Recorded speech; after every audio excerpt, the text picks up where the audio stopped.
This is the Dzogchen Sende Lama Jigme Gyatso of the Buddha Joy Meditation School. Welcome to Meditate Like a Jedi. This morning, let's explore the fifth of 5 verses of the, what's it called? Give me a second here. The Meditation Manual.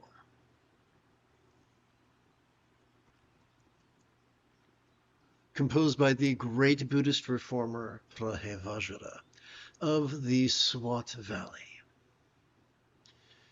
Supreme wisdom is difficult to realize except by way of wisdom itself. Okay, so we see wisdom used twice, one lowercase, one uppercase. Let's see if the remainder of the passage amplifies this. Dependence on others is merely notional, since bliss actually arises naturally from within. So it is my insistence that the phrase naturally from within modifies the noun wisdom.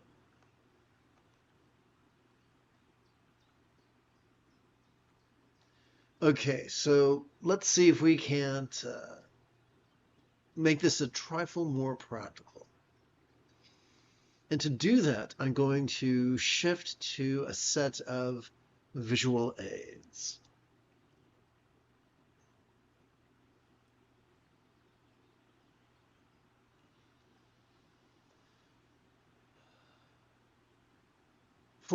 So, quick review. For about 300,000 years, human Paleolithic culture was driven by the proto-communistic ideals of being flexible, loving, rational, laid-back, egalitarian, lucid, cooperative, kind of like groovy Qui-Gon Jinn.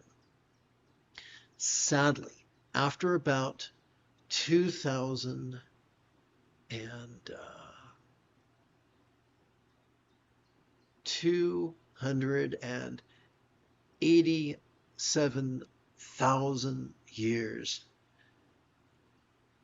this was disrupted by the Neolithic Revolution, driven by the proto-capitalism, which turned human culture on its head, driving us to be rigid, fearful, superstitious, controlling, elitist, cryptic, competitive, and cruel, making us less like groovy Qui-Gon Jinn and more like grumpy Mace Windu.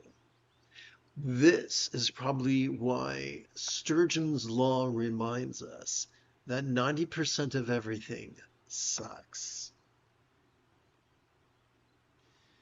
These controlling, elitist, competitive people can't wait to disempower us and tell us that we can't become a Buddha without their help, that we aren't a Buddha unless they say we're a Buddha, that we're not meditating unless they describe it as meditation, that we're not a fully qualified teacher unless they think we're a fully qualified teacher. But do we really want the approval of those who rejoice in being rigid, fearful, superstitious, controlling, elitist, cryptic, competitive, and cruel? To gain their approval, would we not have to be just like them? I don't want to be like them. I don't want to be like the Big Lebowski. I want to be like the dude. I want to be flexible, loving, rational, laid back, egalitarian, lucid, cooperative, and kind. And I suspect you do too, for that is what has led you to my digital doorstep.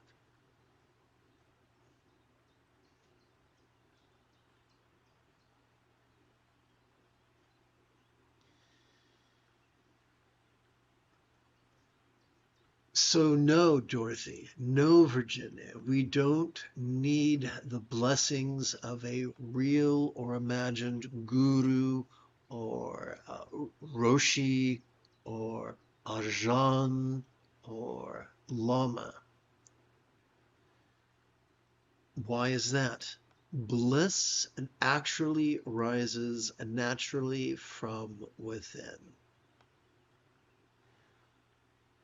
Each of us is already born with the neurological equipment necessary to practice mindfulness and meditation in such a way as to calm our anxiety and calm our aggression and stimulate our empathy, no less our peace and wisdom and ability to go with the flow. Let's take a deeper look at that.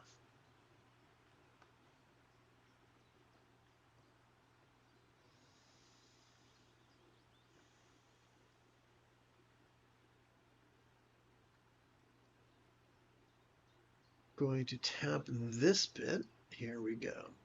So, when we follow the truly terrible advice of the 90%, we wind up actively focusing and actively analyzing, which can so exhaust both our dorsolateral and medial prefrontal cortex that we begin presenting with symptoms of depression, no less triggering our amygdala, the seat of both anxiety and aggression, which is just darkly ironic because no one sets out on the path of meditation and says, I need to be more cranky. No, they want to be more peaceful, but they get bad advice, they follow bad advice, and they get bad results. I know I did.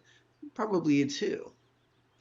Fortunately, neither the amygdala nor the prefrontal cortex constitute the entirety of our central nervous system. Consider, if you will, the simple spinal cord, whose fancy name is the hub of our autonomic nervous system. When we cooperate with it, it calms the anxiety and aggression of our amygdala and gently stimulates the empathy of our anterior cingulate gyrus. So that's the overview. Now, the idea is this. Every moment we have a choice. Do we continue with the exhausting habit of actively competing against our own autonomic nervous system, or instead do we passively cooperate with our autonomic nervous system?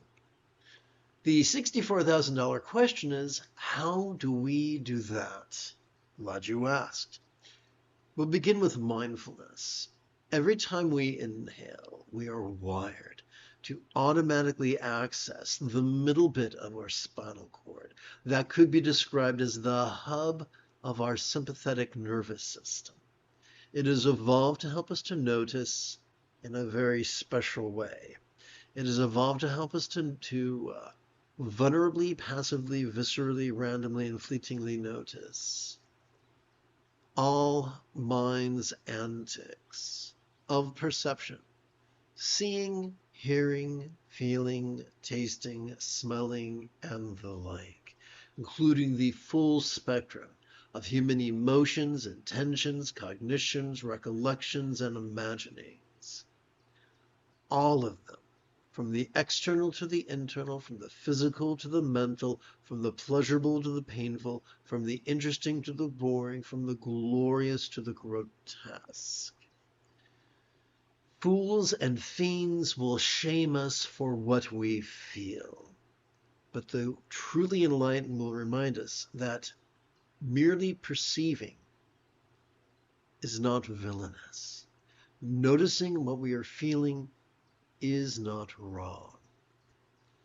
Of course, that begs the question, what do we do with what we notice and what we feel so that they do not pull our puppet strings and make villains and fools of us? And here's the answer: meditation. every time we exhale, whether we know it or not, we have already evolved to automatically access both the tippy top and the very bottom of that same spinal cord, whose fancy name would be the hub of our parasympathetic nervous system. It is evolved to help us to physically relax and mentally release during our exhalation to such a degree that that which we noticed during our previous inhalation could fleetingly feel less stressful, less permanent, less defining, and even as non-graspable as a vast empty void. When I was in 4th grade, my teacher explained to me that what's the word I'm looking for? A simile is only as effective as it is relatable. And she told me that even though I loved rocket ships, and not everything could be compared to being an astronaut or to Star Trek. So similarly, we have to ask the question, what is a real-world example that really illuminates the simile of a non-graspable vast empty void? How about the illusion of the infinite azure sky on a bright and beautiful cloudless morn, which, although could look tantalizing to the eye, could feel non-graspable to the hand? And so we see that whether we're dealing with the metaphor of emptiness or no self, they're just figurative ways of describing the experience latent, hidden within each of our exhalations.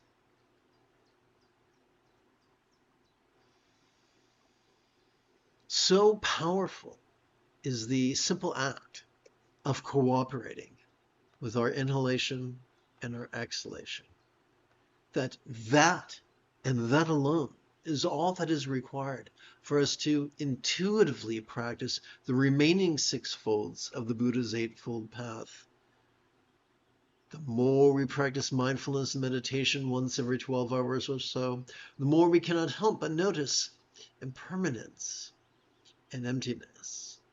The more we practice mindfulness and meditation, the more we automatically practice loving kindness, intentionally,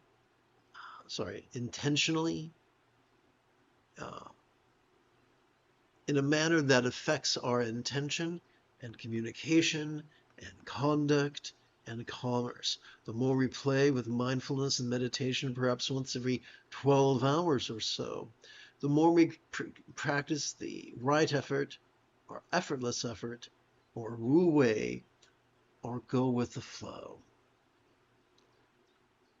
What if enlightenment was nothing more than getting so good at this 8-fold path that we practice it spontaneously, habitually, easily, and effectively? Because it is not something that has to be forced, because it is already our evolutionary birthright. All we have to do is stop fighting against our autonomic nervous system and allow our body to notice and relax in harmony with its breathing as it has already evolved to do. Perhaps that is why the Buddha promised in the penultimate passage of the Satipatthana Sutta that one could master this path in as little as 7 days. Now let's get a little bit more practical. Our practicality will hit 2 levels. Level 1, the rules of thumb. The most efficient way for us to practice mindfulness is for us to silently and mentally recite the demonstrative pronoun this every time we feel our chest swell with breath. Similarly, the most efficient way for us to practice meditation is for us to silently and mentally recite the verb rest every time we feel our chest subtly sink as gently we exhale. Now, the second level of practicality. What do we do when rigid, fearful, superstitious, controlling, elitist, cryptic, competitive, and cruel people judge us cruelly and ignorantly. After all, we evolved to dread such a thing. And let's explore that for a moment. A fool would say, well, just don't care what other people think. But we have evolved to care what other people think. Why? Evolution. All the mysteries of biology can only make sense within the context of evolution. Humans have evolved. Humans do not reproduce. There's a fancy way, but we don't evolve spontaneously. We don't split in half like an amoeba. We need a mate. And because we are not the fastest of mammals or the strongest of mammals, having neither claws nor fangs, we found there was safety in numbers.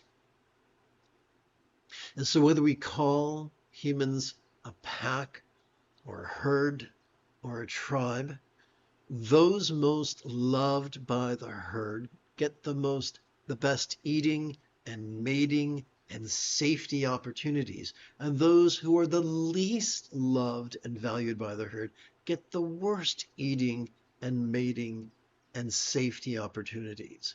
So we evolved to care deeply about what others think about us. To ignore this evolutionary impulse is folly. And yet, if we allow it to be our master, it will make us miserable and neurotic. Will it not? So what do? The answer is going to be painfully obvious, so please resist the urge to facepalm yourself at high velocity and knock yourself out. When we feel ourselves anxious or resentful or self-loathing during our in-breath, we label it. And what do we label it? This. What do we do with it? What's the antidote?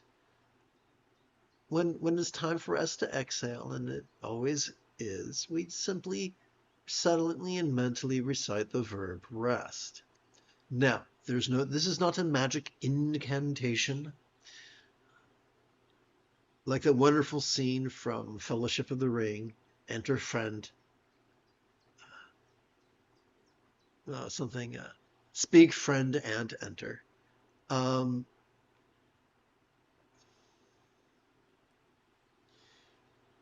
We're not coercing or forcing our sympathetic or parasympathetic nervous systems to notice and relax. They are already trying to do that.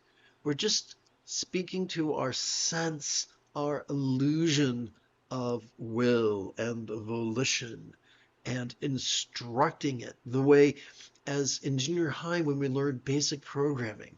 We're just using that sensibility to say, okay, sense of self, what we're going to do right now is simply label whatever we're experiencing this, and then we're going to rest. Now, does that make all our neurosis evaporate instantly? No.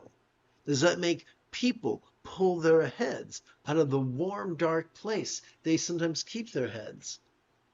No. Then why do this? Because it helps us to process the slings and arrows of outrageous fortune. It helps us to cope with the folly of others and with our own folly. Think of it this way.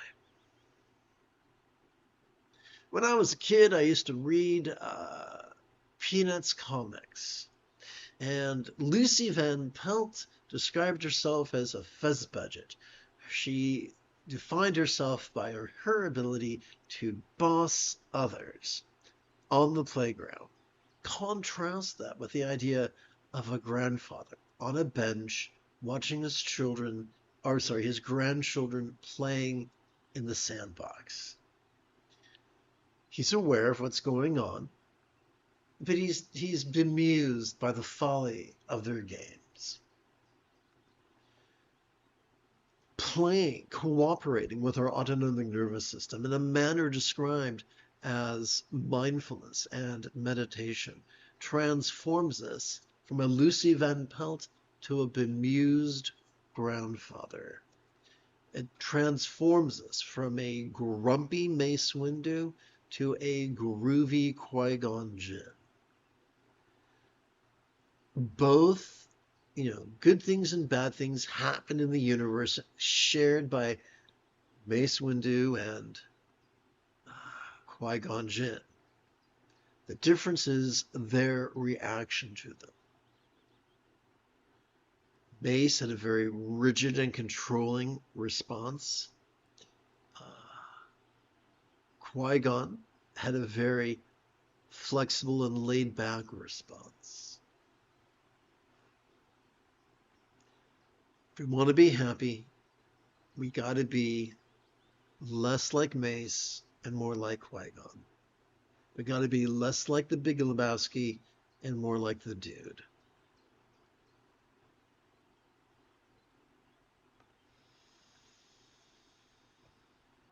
You have taken your first step into a much larger world.